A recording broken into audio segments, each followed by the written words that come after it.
ஒன்றிய அரசு எல்லா வகையிலும் தோற்றுவிட்டது. எனவே அதிலிருந்து திசை திருப்பதற்காக நேருவால் தான் பாகிஸ்தான் பிரிந்தது. வந்தே மாதரத்தில் 2 வரிகள் நீக்கியதாலே நாடு பிரிந்து விட்டதாக நேரு மீது குற்றச்சாட்டம். இப்போது காந்தியின் மீது தாக்குதல். எனவே இவையெல்லாம் ஒன்றிய அரசு எல்லா வகையிலும் தோற்றுவிட்டதை திசை திருப்புவதற்காக அவர்கள் இதை முன்னெடுப்பதார். பரபரப்பு அரசியல்.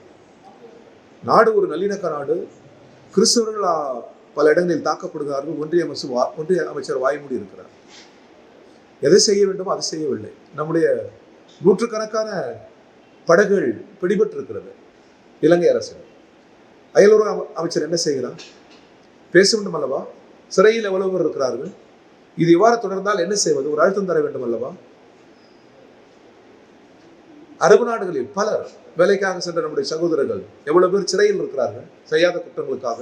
டயா பூஸ்டர் சுகருடைய ரிமோட் கண்ட்ரோல் இனி உங்க கையில. அனைத்து மருந்து கடைகளிலும் கிடைக்கும்.